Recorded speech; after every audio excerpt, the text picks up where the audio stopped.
ఈ వీడియో వచ్చేసి లాస్ట్ వీడియోకి కంటిన్యూయేషన్. సో లాస్ట్ వీడియోలో మనం ఏ డిస్కషన్ చేస్తున్నాము, ప్రైవేట్ ఈక్విటీ అకౌంటెంట్కి సంబంధించి ఆర్ ఫండ్ అడ్మినిస్ట్రేషన్కి సంబంధించి. సో లాస్ట్ వీడియోలో మనం general partner or limited partner గురించి అండ్ ఫండ్ అడ్మినిస్ట్రేషన్ గురించి అండ్ ఫండ్ అడ్మినిస్ట్రేషన్ వై ఎందుకు ఎసెన్షియల్ ఫండ్ అడ్మినిస్ట్రేషన్ అనేది అండ్ ఫండ్ అడ్మినిస్ట్రేషన్ వాళ్ళు ప్రొవైడ్ చేసే కీ సర్వీసెస్ ఏముంటాయి, నెక్స్ట్ ప్రైవేట్ ఈక్విటీకి వెంచర్ క్యాపిటల్కి డిఫరెన్సెస్ మనం డిస్కషన్ చేస్తున్నాము. సో ప్రైవేట్ ఈక్విటీ అండ్ అట్లా ప్రైవేట్ ఈక్విటీ మనం ఏం చెప్పినాం, private equity and venture capital అనేది బోత్ ఇన్వెస్ట్మెంట్ ఇన్ ప్రైవేట్ కంపెనీలో. బట్ ఏమంటే వాళ్ళకి టార్గెట్ కంపెనీస్ వాళ్ళ యొక్క స్టేజ్ ఆఫ్ ఇన్వెస్ట్మెంట్ అనేది డిఫరెంట్ ఉంటుంది. ఇక్కడ ప్రైవేట్ ఈక్విటీలో ఇక్కడ మెయిన్గా investment in mature company, not publicly traded కంపెనీస్లో ఇన్వెస్ట్మెంట్ అనేది చేస్తుంటాము ప్రైవేట్ ఈక్విటీలో.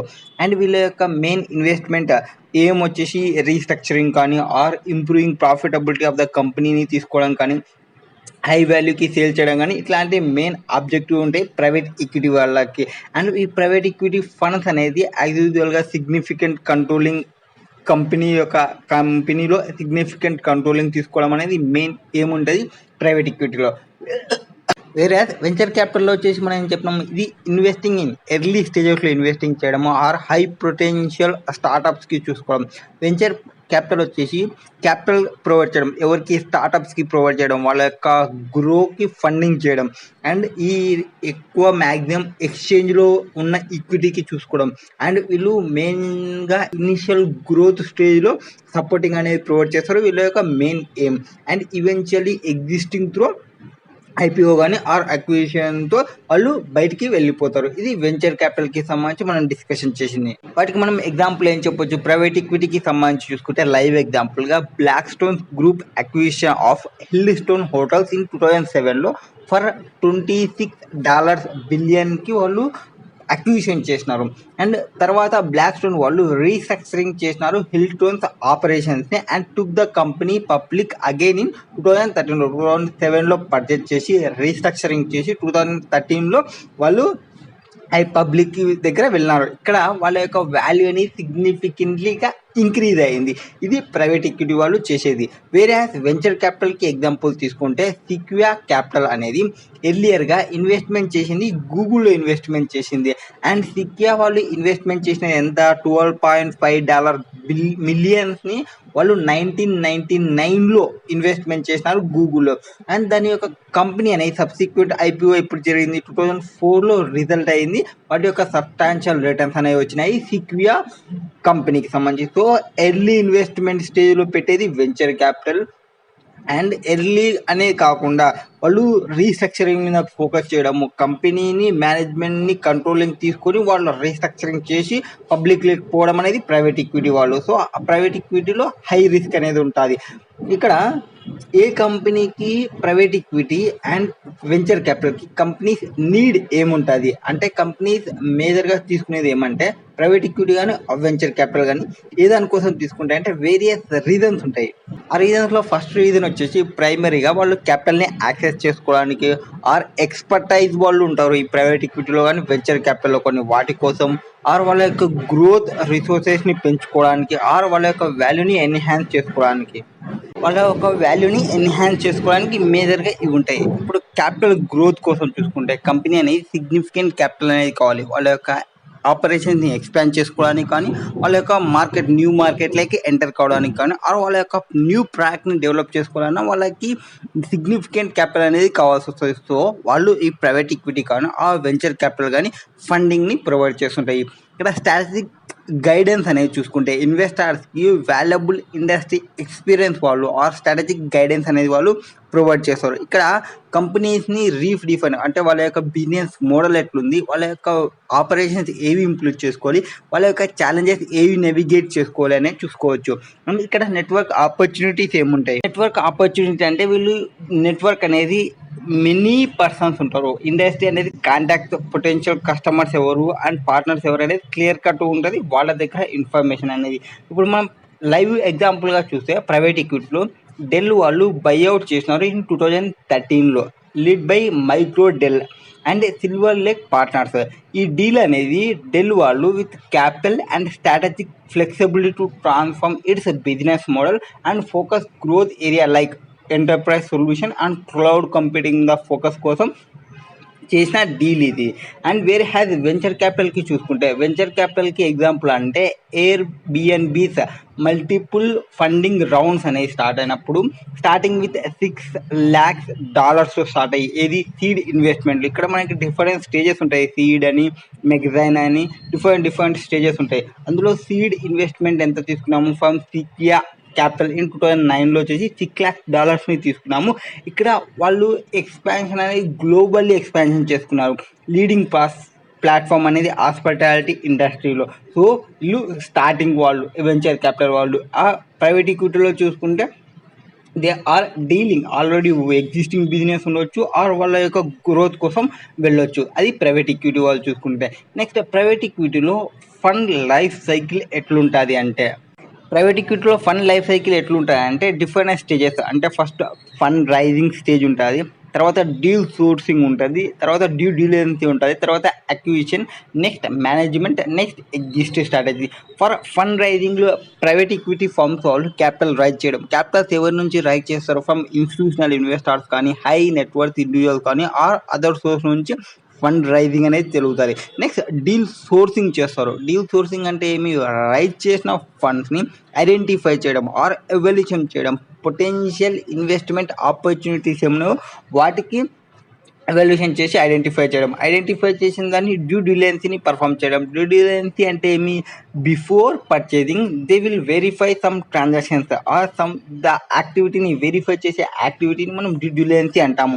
అంటే ఒక ఇన్వెస్టిగేషన్ చేయడము, టార్గెట్ కంపెనీని ఇన్వెస్టిగేషన్ చేసి అసెస్ చేయడము, ఆ పొటెన్షియల్టీ ఉందా లేదా. నెక్స్ట్ అక్విజిషన్ చేయడం, purchasing a significant stake in the target company. Target కంపెనీలో సిగ్నిఫికెంట్ స్టేక్ని పర్చేజ్ చేయడానికి మ్యాక్సిమం కంట్రోల్ తెచ్చుకోవడానికి చూస్తారు ప్రైవేట్ ఈక్విటీలో. Next management, actively managing the portfolio company to improve its performance. Once control వచ్చిన తర్వాత కంపెనీకి వాళ్ళు మేనేజ్మెంట్ అనేది యాక్టివ్లీ మేనేజ్మెంట్ అనేది చేస్తారు.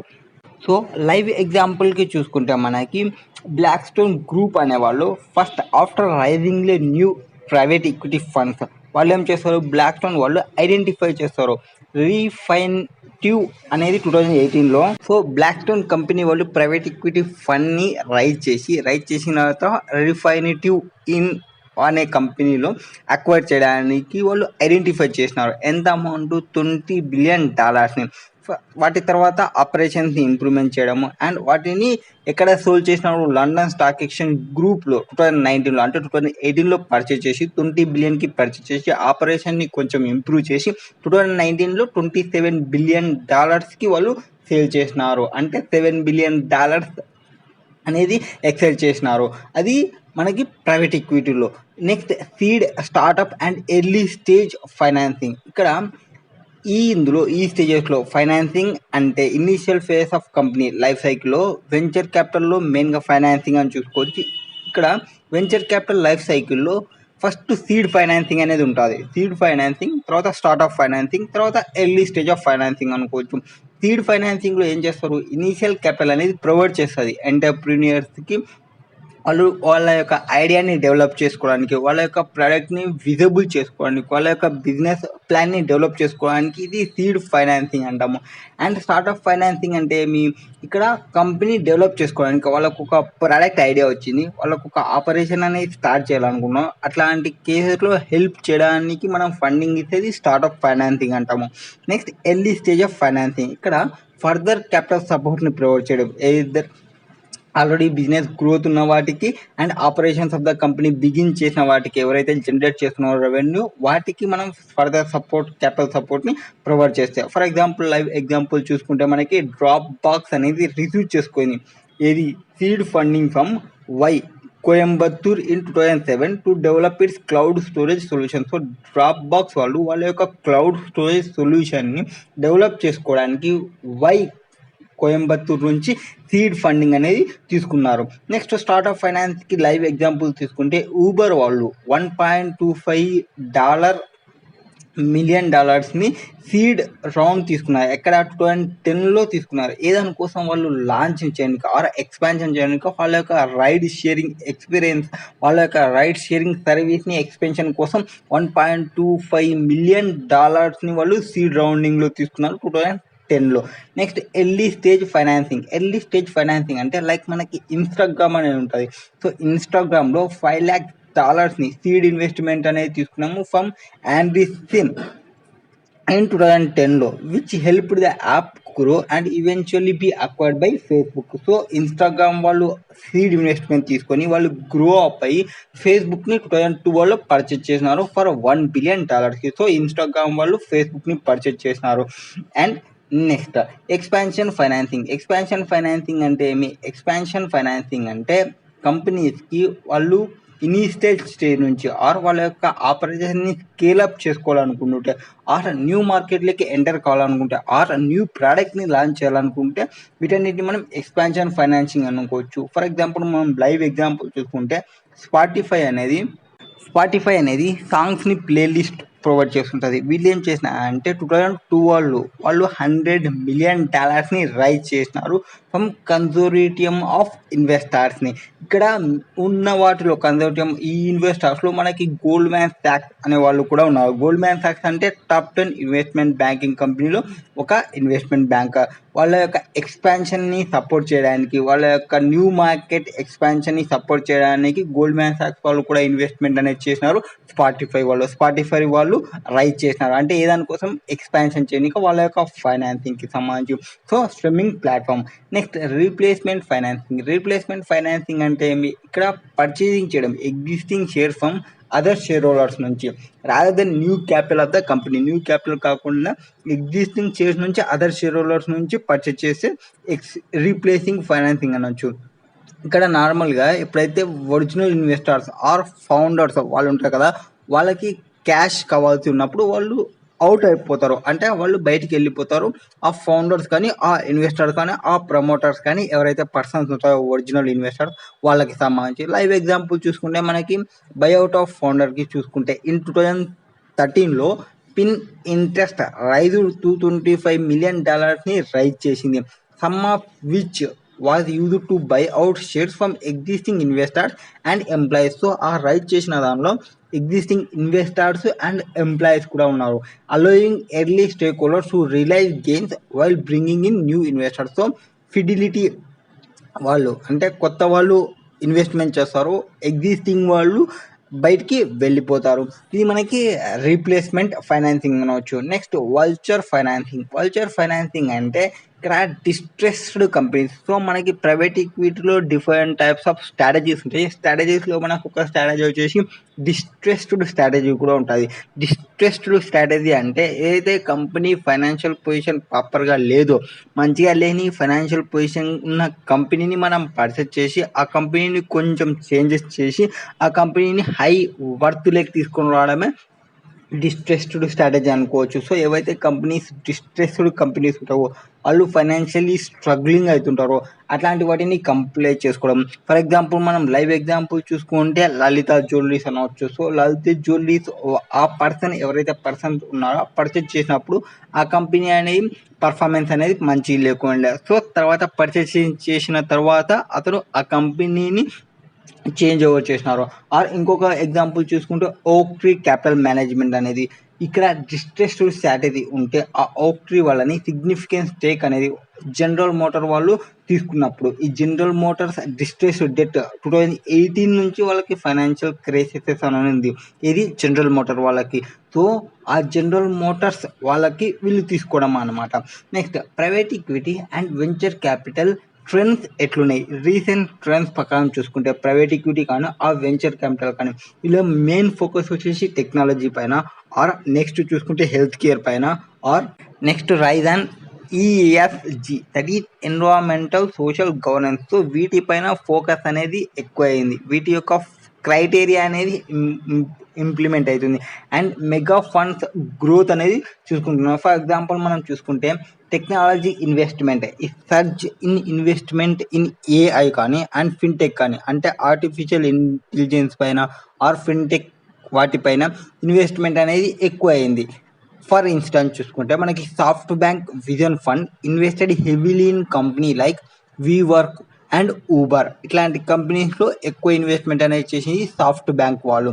నెక్స్ట్ ఈఎస్జి ఫోకస్ ప్రకారం చూసుకుంటే మనకి బ్లాక్ రాక్స్ అంటే ఏదైతే major private equity fund house ఉందో వాళ్ళకి సంబంధించి ఈ బ్లాక్ రాక్స్ వాళ్ళు సస్టైనబుల్ ఇన్వెస్టింగ్ కోసం which increased investment in to meet the ESG క్రైటీరియాని మీట్ కావడానికి వస్తుంది. సో ఓకే, ఇప్పుడు మనకి డిఫరెంట్ స్టేజెస్ ఉన్నాయి. డిఫరెంట్ స్టేజెస్లో డిఫరెంట్ ఫంక్షన్స్ అనేది ఉంటుంది. డిఫరెంట్ ఫంక్షన్స్ కోసం different persons or different teams అనేది కావాలి. సో ఫండ్ అడ్మినిస్ట్రేషన్లో డిఫరెంట్ ఫంక్షన్స్ ఏమున్నాయి and different types of teams ఏమున్నాయి అనేది చూద్దాం ఫండ్ అడ్మినిస్ట్రేషన్కి. సో ఈ డిఫరెంట్ స్టేజెస్లో వర్క్ చేయడానికి ఉన్న పర్సన్స్ని మనం డిఫరెంట్ టైప్స్ ఆఫ్ టీమ్స్ అనవచ్చు. సో ఆ టీమ్స్లో ఏ టీమ్స్ ఉన్నాయనేది చూసుకుంటాం ఫండ్ అడ్మినిస్ట్రేషన్లో. ఫస్ట్ వచ్చేసి క్లయింట్ సర్వీస్ టీమ్ అనేది ఉంటుంది. సో డిఫరెంట్ టీమ్స్లో ఫండ్ అడ్మినిస్ట్రేషన్లో ఫస్ట్ టీమ్ వచ్చేసి మనకి క్లయింట్ సర్వీస్ టీమ్ అనేది ఉంటుంది. సో డిఫరెంట్ టైప్స్లో ఫస్ట్ వచ్చేసి client service team. Client service team యొక్క రోల్ ఏముంటుంది అంటే వీళ్ళు ప్రైమరీ పాయింట్ ఆఫ్ కాంటాక్ట్, అంటే క్లయింట్స్కి ప్రైమరీ కాంటాక్ట్ ఈ పర్సన్స్ని మనం చూసుకుంటాం. వీళ్ళు ఆన్ బోర్డింగ్ ప్రాసెస్ని స్మూత్గా ఉండేటట్లు వీళ్ళు ఎన్ష్యూరింగ్ చేసుకుంటారు. అండ్ కంప్లైంట్స్ అనేది స్మూత్గా రన్ అవ్వడానికి చూసుకోవడం ఆర్ సపోర్ట్ అనేది ఎన్ష్యూరింగ్ ఆన్ గోయింగ్ సపోర్ట్ అనేది మనకి స్మూత్గా వర్క్ కావడానికి ఇవన్నీ చూసేది ఎవరంటే క్లయింట్ సర్వీస్ టీమ్ వాళ్ళు చూసుకుంటారు. వీళ్ళు క్లయింట్ని వాళ్ళ యొక్క రిక్వెస్ట్ ఏమి, వాళ్ళ యొక్క క్వైరీస్ ఏమి, వాళ్ళ యొక్క రెగ్యులర్ అప్డేట్స్ని ప్రొవైడ్ చేయడం, లైక్ ఫండ్ పర్ఫార్మెన్స్ ఇట్లా ఉంది ఇవన్నీ డీటెయిల్స్ని క్లయింట్స్కి ప్రొవైడ్ చేయడం, క్లయింట్ యొక్క క్వైరీస్ని తీసుకోవడం అండ్ వాళ్ళు క్లయింట్స్ దగ్గర నుంచి ఆర్ ఇన్వెస్టర్ దగ్గర నుంచి ఫీడ్బ్యాక్స్ని కూడా వాళ్ళు కలెక్ట్ చేస్తూ ఉంటారు. అండ్ కంటిన్యూస్గా సర్వీస్ ఇంప్రూవ్ చేయడానికి మంచి రోల్ ఎవరైనా ఉన్నాయంటే వాళ్ళు client service team. For example మనం ప్రాక్టికల్ ఎగ్జాంపుల్ చూడాలనుకుంటే onboarding a new client. So for example when a new client ABC investment group ఉందనుకోండి, decided to invest in a fund, the client service team ఏం చేస్తారంటే initiate చేసుకుంటారు. Onboarding ప్రాసెస్ని initiate చేసేవాళ్ళు client service వాళ్ళు. వీళ్ళు collect చేసుకుంటారు necessary documents ఏమున్నాయి అంటే లైక్ ఐడెంటిఫికేషన్ ఏముంది, ప్రూఫ్ ఆఫ్ అడ్రస్ ఏముంది, ఆ పర్సన్ యొక్క డీటెయిల్స్, ఆ పర్సన్ యొక్క ఫైనాన్షియల్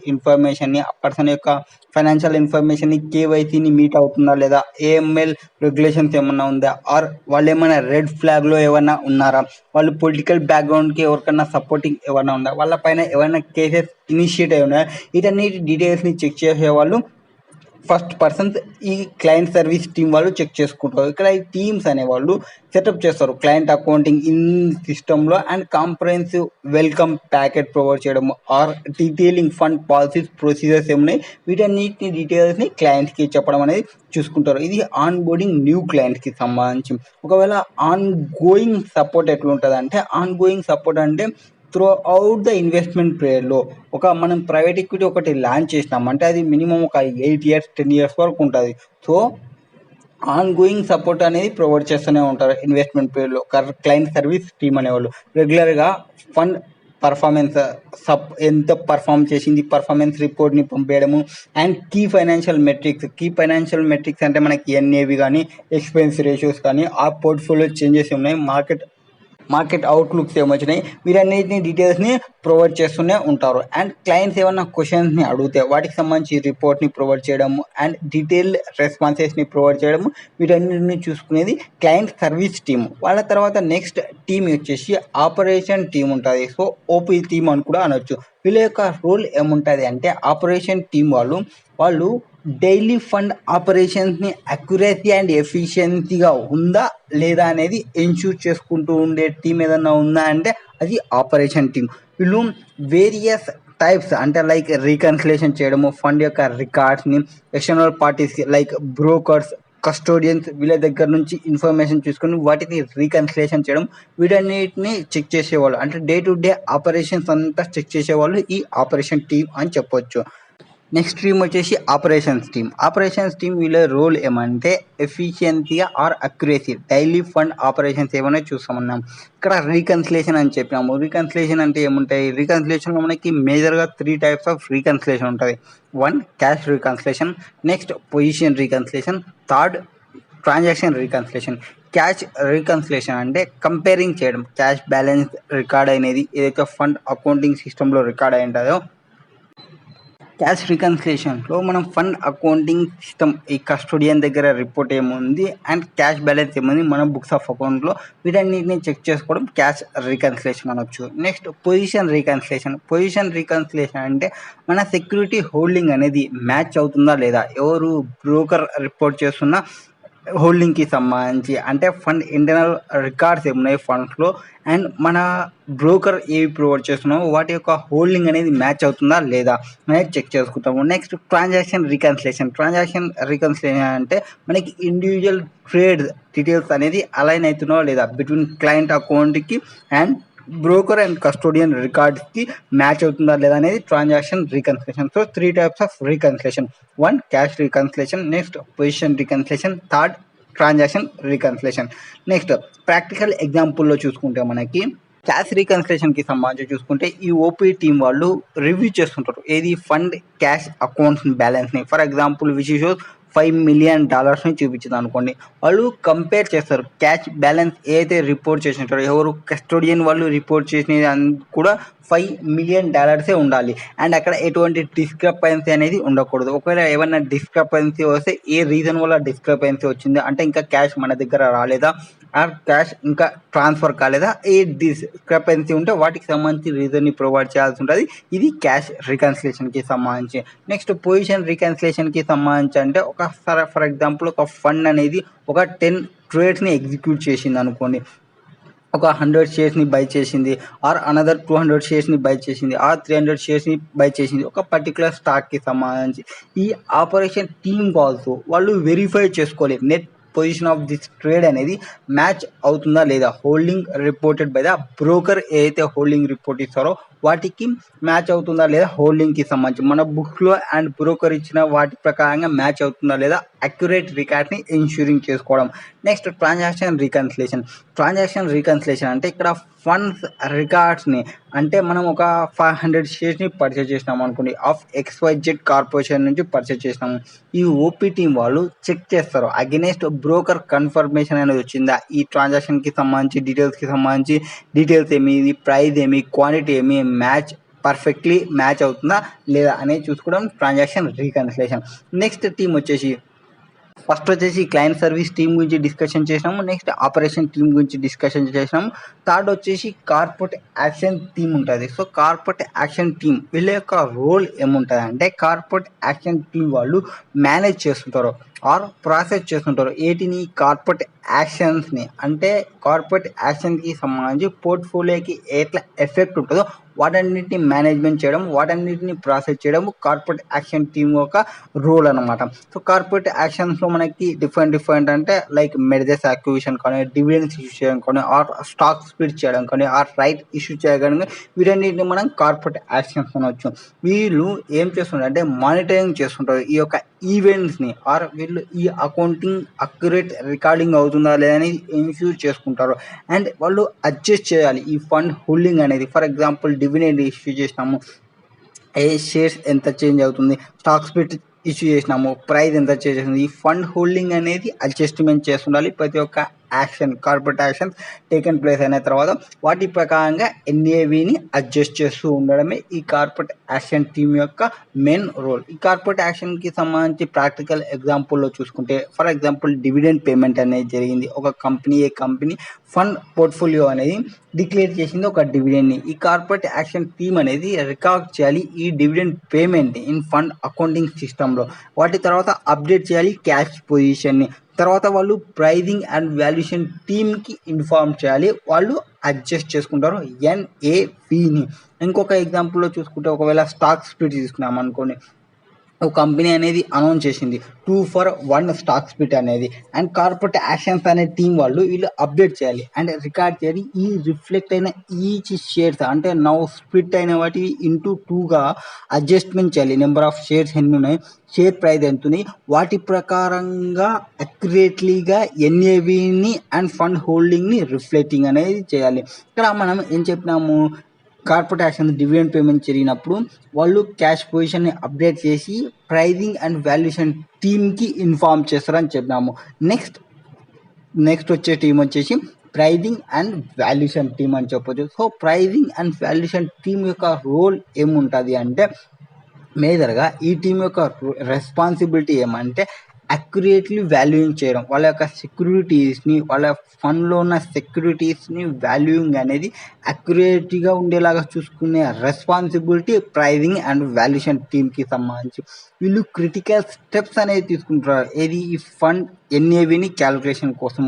సో వీళ్ళు మార్కెట్ ప్రైస్ ఏవైతే పబ్లికల్లీ ట్రేడెడ్ సెక్యూరిటీస్ ఏమున్నాయి అండ్ నెగోషియేట్ చేయడం ఆర్ ఎస్టిమేట్ చేయడం ఓవర్ ద కౌంటర్లో కానీ ఆర్ సెక్యూరిటీస్ యూజింగ్ అప్రాప్రియేట్ మెథడ్స్ని యూజ్ చేయాల్సి వస్తుంది. సో మనకి డిఫరెంట్ టైప్స్ ఆఫ్ మెథడ్స్ కూడా ఉంటాయి. సో వీళ్ళు ఏం చేస్తుంటారు ఈ ఫండ్ క్యాలిక్యులేషన్ కోసం వాళ్ళు మార్కెట్ ప్రైస్ని ఆపరేట్ చేస్తుంటారు. వీళ్ళు కొన్ని స్టాక్ ఎక్స్చేంజ్లో ఉంటే స్టాక్ ఎక్స్చేంజ్ నుంచి తీసుకోవాలి, ట్రేడెడ్ సెక్యూరిటీ ఉంటే ఆర్ స్టాక్ ఎక్స్చేంజ్ లేకుంటే ఓటీసీ నుంచి తీసుకోవాల్సి వస్తుంది. ఒకవేళ మార్కెట్ సెక్యూరిటీ అయితే మనకి వాల్యూయింగ్ అనేది కరెంట్ మార్కెట్ ప్రైస్ అనేది ఈజీగా దొరుకుతుంది. ఇది స్టాక్ ఎక్స్చేంజ్లో డిఫరెంట్ స్టాక్ ఎక్స్చేంజ్లో మనకి ఎగ్జాక్ట్ ప్రైస్ అనేది తెలుస్తుంది. అండ్ ఓటీసీ సెక్యూరిటీస్లో ఇక్కడ value based on negotiated prices or service అగ్రిమెంట్స్లో ఏవైతే ప్రైజెస్లో వాటి ప్రకారం ఉంటాయి. మనకి ప్రైజెస్ని చూసుకోవడానికి ప్రైజింగ్ హైరార్కీ అనేది 3 టైప్స్ ఉంటుంది. ఒకటి టైప్ 1, టైప్ 2, టైప్ 3. టైప్ 1లో అంటే మనకి ఎగ్జాక్ట్ షేర్ యొక్క మార్కెట్ ప్రైస్ అనేది మనకి అవైలబుల్లో ఉంటుంది. ఫర్ ఎగ్జాంపుల్ ఈరోజు నేను రిలయన్స్ ప్రైస్ కావాలంటే మార్కెట్కి సంబంధించి ఎన్ఎస్సిలో కానీ బిఎస్సిలో కానీ రిలయన్స్ మార్కెట్ ప్రైస్ అనేది కొడితే మనకి రిలయన్స్ మార్కెట్ ప్రైస్ అనేది నాకు ఈజీగా అవైలబుల్ అనేది ఉంటుంది. సో పబ్లిక్ ట్రేడెడ్ వాటికి మనకి ఈజీగా అవైలబుల్ ఉంటుంది. Market price exact market price అనేది అవైలబుల్ ఉంటుంది. వాటిని మనం టైప్ 1 అనవచ్చు. నెక్స్ట్ టైప్ 2 అంటే ఎగ్జాక్ట్ మార్కెట్ ప్రైస్ అనేది నా కంపెనీకి లేకుంటుంది. సో నేను సిమిలర్ మార్కెట్ ప్రైస్ అవైలబిలిటీ ఏముంది అనేది చూసుకుంటాము. సో సిమిలర్ మార్కెట్ ప్రైస్కి మనం పోతే అది టైప్ 2కి వస్తుంది. అండ్ టైప్ 3 అంటే నాకు సిమిలర్ మార్కెట్ ప్రైస్ లేదు అండ్ ఎగ్జాక్ట్ ప్రైస్ లేదు. ఇప్పుడు నేను ఏం చేస్తాను అంటే కొన్ని అజంప్షన్స్ని యూజ్ చేసి కొన్ని ఫోర్కాస్టర్స్ని యూజ్ చేసి కొన్ని డిఫరెంట్ మెథడ్స్ని యూజ్ చేసి నేను ఒక ప్రైస్ని అరైవ్ కావడము. మనం మేజర్గా యూజ్ చేసే మెథడ్ ఏదైనా ఉందంటే డిస్కౌంట్ క్యాష్ ఫ్లో మెథడ్ అనేది ఉంటుంది. ప్రాక్టికల్గా ఎగ్జాంపుల్ చూసుకుంటే ఫర్ ఎగ్జాంపుల్ మార్కెట్ సెక్యూరిటీస్కి సంబంధించి ప్రైస్ అనేది ఈ టీం వాళ్ళు చెక్ చేస్తారు. క్లోజింగ్ ప్రైస్ ఎంత ఉంది, లాస్ట్లో ఈ మనకి మార్కెట్ స్టార్ట్ అయిన నుంచి ఎండింగ్ అనేది 3:30కి ఉంటుంది. సో 3:30 నుంచి లాస్ట్ హాఫ్ అన్ అవర్లో యావరేజ్ ప్రైస్ ఎంత ఉంది వాటిని తీసుకోవడము బేస్డ్ ఆన్ మార్కెట్లో తీసుకుంటాము. ఫర్ ఎగ్జాంపుల్ ఒక కంపెనీ ఉంది ఏబీ కార్పొరేషన్ స్టాక్ ఆన్ ఎన్వైఎస్సిలో ఉంది. వాటి యొక్క ప్రైస్ అనేది ఈజీగా తెలుస్తుంది $50 పర్ డాలర్ అండ్ ఫండ్ రికార్డులో అప్డేట్ చేస్తారు. ఇవి మార్కెట్ సెక్యూరిటీ అయితే. ఒకవేళ ఓటీసీ సెక్యూరిటీస్ అనుకోండి, ఫండ్ యొక్క ప్రైవేట్ ఈక్విటీ ఇన్వెస్ట్మెంట్ అనేది హోల్డ్ చేసింది. ఈ టీం వాళ్ళు వాళ్ళ యొక్క రీసెంట్ ట్రాన్సాక్షన్ ప్రైస్ ఏం నెగోషియేట్ చేసినామో అదర్ పర్సన్స్లో వాటిని బేస్ చేసుకుని వాల్యుయేషన్ని బేస్ చేసుకుంటాం. ఒకవేళ ట్రాన్సాక్షన్ ప్రైస్ అనేది లేకుంటే రీసెంట్గా వాళ్ళు డిస్కౌంట్ క్యాష్ ఫ్లో మెథడ్ని యూజ్ చేసి వాళ్ళు ప్రైస్ని ఎస్టిమేట్ చేస్తారు. అండ్ టైప్ 2 వాల్యుయేషన్ అనేది కాంప్లెక్స్ డెరివేటివ్ అంటే మనకి డైరెక్ట్ మార్కెట్ ప్రైస్ అనేది ఉండదు కాబట్టి ఇక్కడ డెరివేటివ్లో కాంప్లెక్స్ డెరివేటివ్ ఉంటుంది. సో ఇక్కడ ఈ టీం వాళ్ళు కొన్ని అజంప్షన్స్ని యూజ్ చేస్తారు. ఫ్యూచర్ క్యాష్ ఫ్లో కానీ డిస్కౌంట్ రేట్ కానీ మార్కెట్ కండిషన్స్ ఏముంటుంది ఎస్టిమేట్ చేస్తారు వాల్యుయేషన్. ఇది మనం టైప్ 3 అనవచ్చు. నెక్స్ట్ వచ్చే టీం ఏమంటే NAV calculation team. NAV calculation team యొక్క రోల్ ఏముంటుంది? ఎన్ఏవి క్యాలిక్యులేషన్ యొక్క టీం వచ్చేసి ఎన్ఏవి క్యాలిక్యులేషన్ డిటర్మైన్ చేయనీక అంటే ఫండ్ యొక్క ఎన్ఏవిని డిటర్మైన్ చేయనీక ఇక్కడ ఏం చేస్తారంటే మేజర్గా సమ్ చేయడం ఆల్ సెక్యూరిటీస్ ఏమున్నాయి వాల్యూ ఆఫ్ పోర్ట్ఫోలియో, ఆ పోర్ట్ఫోలియోలో ఉన్న ఆల్ సెక్యూరిటీ వాల్యూస్ని యాడ్ చేయడము, వాటికి అక్రూడ్ ఇన్కమ్ని యాడ్ చేయడము, వాటికి లైబిలిటీస్ని డిడక్ట్ చేయడము ఆర్ ఎక్స్పెన్సెస్ని డిడక్ట్ చేయడము ఆర్ అక్రూడ్ ఎక్స్పెన్సెస్ని డిడక్ట్ చేయడము. వీటన్నిటిని చేసిన తర్వాత వాటితో divided by number of fund షేర్స్ని డివైడ్ చేస్తే మనకి ఎన్ఏవి వస్తుంది. వీటిని పర్ఫామ్ చేసే పర్సన్స్ ఎన్ఏవి క్యాలిక్యులేషన్ టీమ్ అనేది ఉంటుంది. ఇక్కడ ప్రాక్టికల్ ఎగ్జాంపుల్లో చూసుకుంటే ఎన్ఏవి క్యాలిక్యులేషన్ అనేది ఫర్ ఎగ్జాంపుల్ సపోజ్ ఒక total market securities in the fund వచ్చేసి $200 మిలియన్స్ ఉందనుకోండి. వాళ్ళకి అక్రూడ్ ఇన్కమ్ అంటే మనకి ఏముంటుంది డివిడెండ్ కానీ ఆర్ ఇంట్రెస్ట్ కానీ ఒక 2 మిలియన్ ఉంది. అండ్ లైబిలిటీస్ అంటే మనకి మేజర్గా ఏముంటాయి management fee, operational expenses, performance fee ఇవన్నీ మనకి ఎక్స్పెన్సెస్ ఉంటాయి. సో 10 మిలియన్ ఉన్నాయి. ఇప్పుడు ఒక ఫండ్కి సంబంధించి షేర్స్ ఎన్ని ఉన్నాయంటే 19 మిలియన్స్ ఉన్నాయి. ఇప్పుడు మనకి ఎన్ఏవి కావాలంటే 200 that is value market value of security plus accrued income 2 million minus expenses or liabilities ఏవైతే ఉన్నో 10 తీసేసి డివైడెడ్ బై 19 చేసుకుంటే మనకి 10 రూపీస్ పర్ షేర్ ఉంటుంది. అది ఎన్ఏవి అనేది. ఇక్కడ ఎన్ఏవిలో మనకి డెసిమల్ పోర్షన్ వస్తే అంటే 10 వచ్చింది, ఒకవేళ 10 పాయింట్ సంథింగ్ ఎంతో వచ్చింది అనుకోండి, అట్లాంటి కేసులో ఎన్ఏవి టీం వాళ్ళు ఇన్స్టిట్యూట్ చేసుకుంటారు అక్యురసీగా బై క్యాలిక్యులేటింగ్ ద ఎన్ఏవి అనేది మినిమం ఒక 4 డెసిమల్ ప్లేసెస్ అనేది తీసుకుంటుంటారు. ఈవెన్ స్మాల్ వాల్యూ చేంజెస్ అనేది కూడా ఇంపాక్ట్ అనేది ఉంటుంది ఇన్వెస్టర్ ట్రాన్సాక్షన్కి సంబంధించి చూసుకున్నప్పుడు. నెక్స్ట్ ఆర్ లాస్ట్ టీమ్ వచ్చేసి investor reporting team or investor relation teams. So investors relation teams అంటే వీళ్ళ యొక్క రోల్ ఏముంటుంది, ఈ టీం వాళ్ళు మేనేజ్ చేస్తారు ఆల్ ట్రాన్సాక్షన్స్ని and interaction with the investors. So investors ఏవేవి ఇంటరాక్షన్ చేస్తుంటాము, వీళ్ళు ఏమేమి ట్రాన్సాక్షన్ చేస్తున్నారో వీటన్నిటిని మేనేజ్ చేసే టీం ఇన్వెస్టర్ రిలేషన్ టీం ఉంటుంది. సో వీళ్ళు సబ్స్క్రిప్షన్స్ ఏముంది వాటిని ప్రాసెసింగ్ చేయడం, రిడెంప్షన్స్ ఏమొచ్చినాయి వాటిని ప్రాసెస్ చూడడం, అండ్ డిస్ట్రిబ్యూషన్స్ ఏం చేయాలి వాటన్నిటిని చెక్ చేసుకోవడం. తర్వాత ఇన్స్టిట్యూట్ చేసుకోవడం complaints with KYC or AML రెగ్యులేషన్స్ని చూస్తున్నామా లేదా, ప్రొవైడ్ రెగ్యులర్ రిపోర్ట్స్ టు ఇన్వెస్టర్స్కి ప్రొవైడ్ చేసినామా లేదా అనేది చెక్ చేసుకుంటారు. ప్రాక్టికల్ ఎగ్జాంపుల్లో చూసుకుంటే సబ్స్క్రిప్షన్ ప్రాసెసింగ్ అంటే ఒక ఇన్వెస్టర్ సబ్స్క్రైబ్ చేసుకున్నారు అనుకోండి, ఒక 1000 షేర్స్కి సబ్స్క్రైబ్ చేసుకున్నారు ఆఫ్ ద ఫండ్కి సంబంధించి ఈ ఇన్వెస్టర్ రిలేషన్షిప్ టీమ్ అనేది వెరిఫై చేయాలి ఇన్వెస్టర్స్ ఎలిజిబిలిటీ ఏముంది, తర్వాత ప్రాసెస్ చేయాలి సబ్స్క్రిప్షన్కి సంబంధించి. నెక్స్ట్ ఫండ్స్ రికార్డ్ని అప్డేట్ చేయడం అనేది చెక్ చేస్తుంది.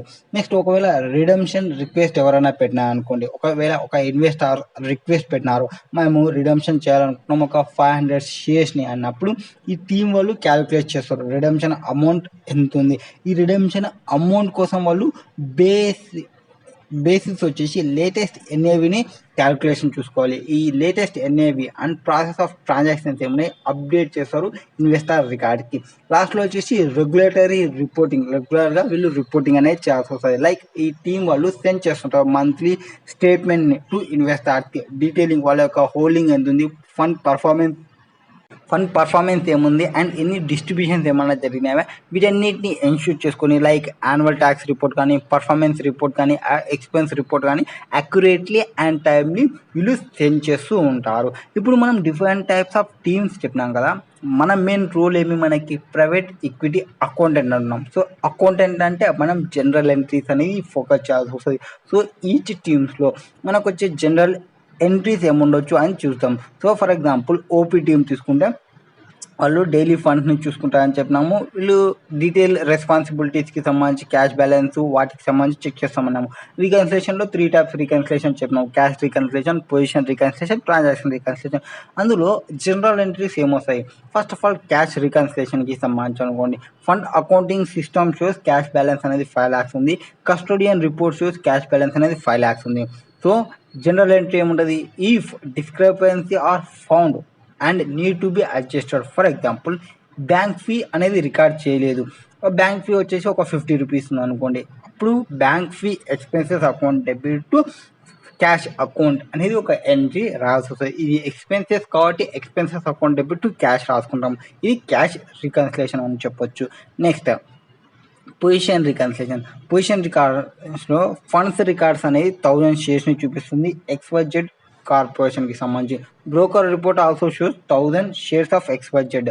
అండ్ ఒకవేళ ఈ బ్రోకర్ రిపోర్ట్ అనేది 1200 షేర్స్ను చూపిస్తుంటే రికార్డింగ్ ఎర్రర్గా రికార్డింగ్ ఉంటే ఇప్పుడు మనమేమి debit investment account XYZ corporation account debit to gain on ఇన్వెస్ట్మెంట్కి సంబంధించి ఒక ఎంట్రీ పాస్ చేయాల్సి ఉంటుంది.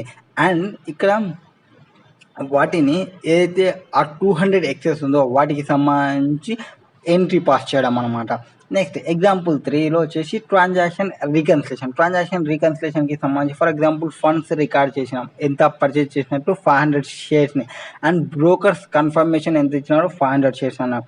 ఒకవేళ if an error in the transaction recording shows purchase 600 shares instead of 500 అయితే ఇప్పుడు investment ABC corporation for extra 100 షేర్స్కి సంబంధించి టు క్యాష్ ఈ ట్రాన్సాక్షన్కి సంబంధించి ఎంట్రీ పాస్ చేయడం ఉంటుంది. నెక్స్ట్ కార్పొరేట్ యాక్షన్ టీమ్కి సంబంధించి జనరల్ ఎంట్రీస్ ఏముంటాయి, వీళ్ళు ఏం చేస్తారని చెప్పినాము, రెగ్యులర్గా కార్పొరేట్ యాక్షన్స్ని చూస్తుంటారు, వాటిని మానిటర్ చేస్తుంటారు అని చెప్పినాము. ఈ డీటెయిల్ రెస్పాన్సిబిలిటీలో ఎగ్జాంపుల్స్ ఏముంటాయంటే, ఫర్ ఎగ్జాంపుల్ డివిడెండ్ పేమెంట్ అనేది జరిగింది అనుకోండి, కంపెనీ అనేది ఇన్ ద ఫండ్ పోర్ట్ఫోలియోలో డివిడెండ్ని డిక్లేర్ చేసిన ఎంత ₹2 పర్ షేర్, ఆ ఫండ్ అనేది హోల్డ్ చేసింది 1000 షేర్స్ని హోల్డ్ చేసింది అనుకోండి, అప్పుడు జనరల్ ఎంట్రీ అనేది మనం ఎలా రాసుకోవాలి, ఫస్ట్ మనకి రైట్ టు రిసీవ్ వచ్చినప్పుడే మనం ఎంట్రీ అనేది రాసుకుంటాము.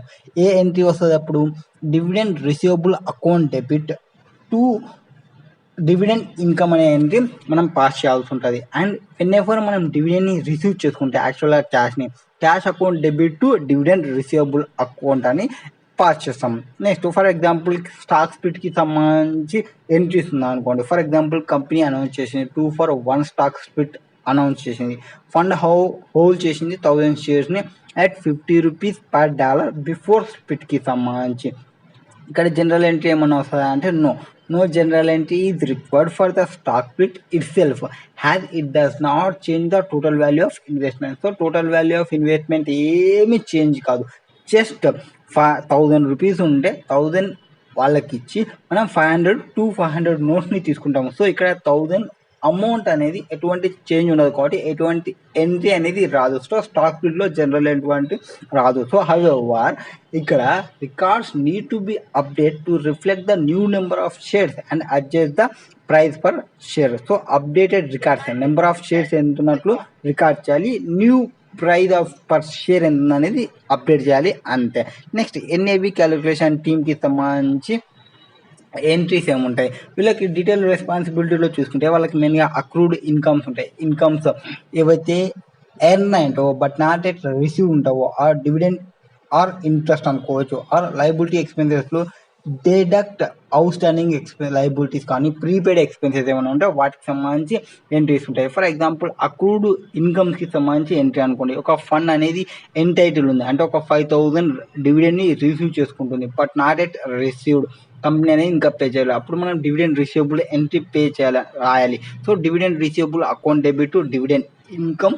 నెక్స్ట్ ఒకవేళ ప్రీపెయిడ్ ఎక్స్పెన్సెస్ ఉంది అనుకోండి, ఫండ్ అనేది పే చేసింది ఎంత 12,000 upfront for annual management ఫీకి సంబంధించి. సో వెన్ ఫీ పే చేసినప్పుడు ఎంట్రీ ఏమొస్తుంది, prepaid management fee account debit to cash అనే ఎంట్రీ వస్తుంది.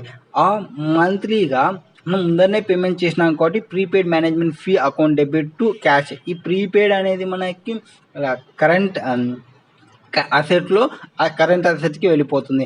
ఆర్ మంత్లీ మనం ఎక్స్పెన్సెస్ని రికగ్నైజ్ చేస్తున్నప్పుడు monthly fee expenses account debit to or management fee account expenses account debit to prepaid management fee అనేది entry pass చేస్తాము. Next NAV calculation చేసేటప్పుడు total market value అనేది మనకు $200 million ఉంది అనుకోండి, అండ్ అక్రూవ్ అయింది $2 మిలియన్ ఇన్కమ్ అనేది, లయబిలిటీ 10 అని చెప్పినాము, టోటల్ నెంబర్ ఆఫ్ షేర్స్ అనేది 19 వచ్చింది. అక్కడ మనం ఎన్ఏవి క్యాలిక్యులేషన్ చేస్తే 10.1053 పర్ షేర్ వస్తుంది. ఇక్కడ జనరల్ ఎంట్రీ ఏముంటుంది, ఎన్ఏవిని అడ్జస్ట్ చేయడానికి ఒకవేళ నెసెసరీ కావాలంటే అట్లాంటి cases. Suppose the fund has not accounted for $1 million in accrued income previously. ఇప్పుడు అక్రూడ్ ఇన్కమ్కి సంబంధించి అడ్జస్ట్మెంట్ ఏమెంట్రీ ఉంటుంది, accrued income account debit to income adjustment అనేది $10 lakh మనం ఎంట్రీ చేయాల్సి ఉంటుంది. ఇది ఎన్ఏవి క్యాలిక్యులేషన్ టీమ్కి సంబంధించిన జనరల్ ఎంట్రీస్ వాళ్ళు పాస్ చేసేది రెగ్యులర్గా. Next investor reporting are relation టీమ్కి సంబంధించి చూసుకుంటే వాళ్ళు డీటెయిల్ రెస్పాన్సిబిలిటీ ఏమని చెప్పినాము, ఈ సబ్స్క్రిప్షన్ రిడమ్షన్కి సంబంధించి ఆర్ రెగ్యులర్ రిపోర్టింగ్కి సంబంధించి చెక్ చేస్తుంటున్నాము. ఫర్ ఎగ్జాంపుల్ సబ్స్క్రిప్షన్ ప్రాసెసింగ్ జరుగుతుంది, ఇన్వెస్టర్ సబ్స్క్రైబ్ చేసుకున్నారు ఒక 1000 షేర్స్కి అట్ ఎన్ఏవి $10 పర్ షేర్ ఉన్నప్పుడు. సో మనం క్యాష్ అనేది రిసీవ్ చేసుకుంటాం కాబట్టి cash account debit to share capital account ఈ ఎంట్రీని పాస్ చేయాల్సి ఉంటుంది. అండ్ ఒకవేళ రిడమ్షన్ రిక్వెస్ట్ పెట్టినారు అంటే మనం అమౌంట్ పే చేయాల్సి వస్తుంది. So cash is going out అంటే క్యాష్ని క్రెడిట్ చేయాలి, షేర్ క్యాపిటల్ని డెబిట్ చేయాలి. Share capital account debit to cash based on ఎన్ఏవిని తీసుకొని మనం వాల్యూ చేయాలి. 500 షేర్స్ ఇంటూ ఎన్ఏవి ఎంతైతే ఉందో లేటెస్ట్ ఎన్ఏవిని యూజ్ చేస్తాము. ఎగ్జాంపుల్ 3కి చూసుకుంటే రెగ్యులేటరీ రిపోర్టింగ్ అంటే మనకి మంత్లీ ఇన్వెస్టర్ స్టేట్మెంట్ హోల్డింగ్ ఎంత ఉంది, ఎన్ఏవి ఎంత ఉంది, పర్ఫార్మెన్స్ మెట్రిక్స్ ఏమున్నాయి, తర్వాత annual tax reports, performance report and expense రిపోర్ట్ని చేస్తుంటాము. ఇక్కడ జనరల్ ఎంట్రీస్ ఏముండవు. రిపోర్టింగ్ అనేది టిపికల్గా అడ్మినిస్ట్రేటివ్ టాస్క్ అనవచ్చు. వితౌట్ డైరెక్ట్ ఇంపాక్ట్ అనేది ఏముండదు అకౌంటింగ్ రికార్డ్స్కి. జస్ట్ ట్రాన్స్పరెన్సీ అండ్ కంప్లైన్స్ అనేది చెక్ చేసుకోవాలి. ఇది different functions or different teams in fund అడ్మినిస్ట్రేషన్కి సంబంధించిన వీడియో.